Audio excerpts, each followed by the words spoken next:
Bonjour, c'est Grace Gayoro. Bon, il est un petit peu tôt, mais on va passer la journée ensemble et direction le centre d'entraînement. C'est parti. Donc reste nous voilà partis pour Bougival, direction l'entraînement. C'est ça, c'est parti. Là, on a un petit peu de trajet, c'est un petit peu bouché, mais ça va le faire, on sera à l'heure. Du coup, ça t'oblige d'anticiper. Là. C'est ça, prendre ses précautions parce qu'on ne sait jamais ce qui peut se passer sur la route, donc je préfère quand même sortir en avance pour éviter d'être en retard pour le petit déjeuner, parce que sinon c'est amende. La chose qui m'a le plus marquée lors de mon arrivée, c'était voir à peu près comment ça fait d'être dans un club professionnel. Parce que pour moi, c'était tout nouveau. Et déjà, je le voyais un petit peu comme une chance, parce que c'est pas tous les jours qu'on arrive à intégrer le Paris Saint-Germain. Donc moi, je l'ai vraiment pris comme une chance. Et lorsque j'ai su que je rentrais au Paris Saint-Germain, c'était aussi une fierté pour tous mes proches. Donc c'est un petit peu ce moment-là où mes proches l'ont appris et moi, et c'est là où ça a été l'un de mes meilleurs moments, je dirais.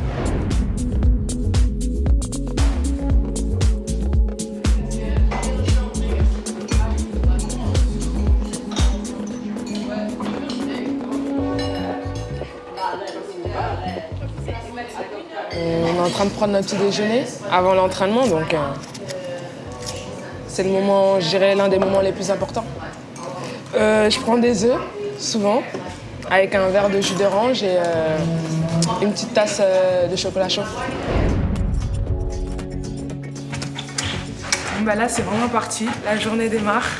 Je vais commencer mon préchauffement. Alors là, je fais 1 minute 30, 1 minute 30. C'est un petit bloc à résistance 3. Donc, c'est aussi pour bien chauffer tout ça et permettre aussi au cardio de monter un petit peu. Ça va, elle n'a pas été trop dure aujourd'hui. J'ai connu pire.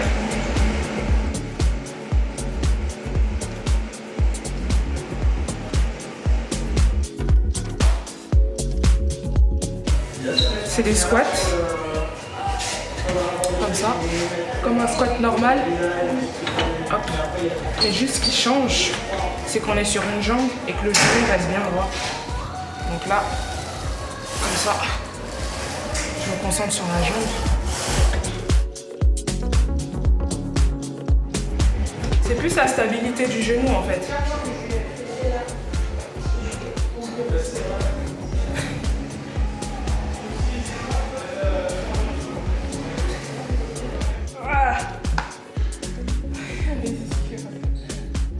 Dans le mal, la grâce. Ouais, parce que mes ischios, il faut que je les renforce en fait. Et Gwen, elle sait très bien ça. Aujourd'hui, elle nous fait une belle séance là. Mais depuis qu'elle a 22 ans, elle a vraiment progressé, elle a passé un cap. Non, ça c'est chaud ça. Ça c'est chaud. C'est bien, c'est bien. C'est une warrior. Bien joué.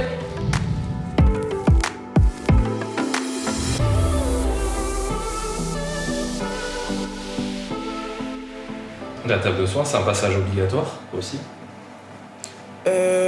Oui, je pense que c'est bien en fait, si on peut y passer, parce que souvent, des fois, on a des petites gênes ou des petites douleurs, ou des fois, on a juste des courbatures. Et c'est vrai que ça fait du bien et ça nous permet d'être en forme pour la suite.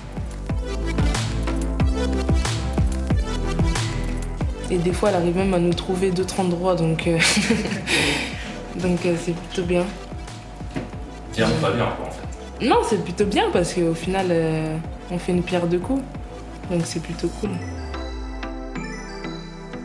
C'est vrai que c'est un moment important pour les joueuses parce que c'est un moment où justement on prend soin d'elles, on leur demande comment elles vont, si elles sont fatiguées, pas fatiguées, si elles ont des douleurs ou pas. Et c'est vrai que c'est vraiment un moment individuel et assez sympa qu'on vit aussi avec les joueuses, c'est sympa pour nous aussi. Et oui, des fois on leur trouve des petits points en plus où elles ont mal, mais c'est souvent parce que on s'en rend pas forcément compte, mais les douleurs elles sont des fois liées à des petites gênes, des petites tensions qui sont ailleurs. Et donc c'est aussi notre boulot d'aller les chercher, ces petites tensions, pour éviter les blessures ultérieures.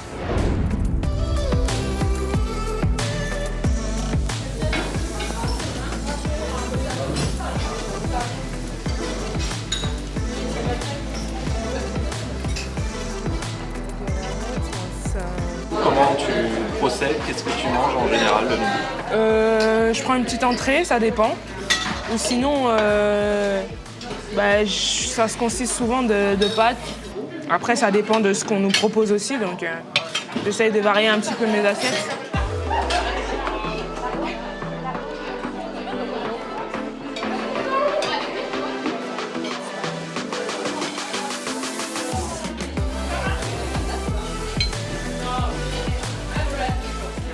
Bon bah voilà, l'entraînement est terminé. Bon là, je vais aller un petit peu me reposer à la maison. Et puis on se voit ce soir pour le documentaire. À ce soir. Là, on est dans le taxi, direction la bibliothèque François Mitterrand, pour regarder l'avant-première. C'est un documentaire basé sur le football féminin, sur le développement du football féminin, sur la place de la femme aussi dans le sport, sur la féminité aussi. Donc c'est un documentaire qui me concerne et qui, je pense, va concerner beaucoup de jeunes filles aussi. C'est vrai qu'on a eu la chance, avec la Coupe du Monde en France, de pouvoir impacter certaines personnes qui auparavant ne connaissaient pas forcément ce sport-là, je dirais. Et on a eu aussi la chance de passer sur TF1, qui a permis aussi aux gens de regarder et de découvrir aussi. Après, il faut que ça continue, je l'espère, surtout après la Coupe du Monde, parce que quand on arrive à goûter un petit peu à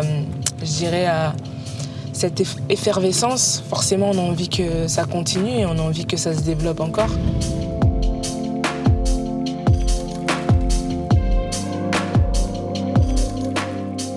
Ouais, c'est bien rempli, on voit qu'il y a beaucoup de filles aussi, il y a aussi des hommes aussi, donc ça fait plaisir. On a hâte que ça commence aussi pour découvrir, donc c'est plutôt cool.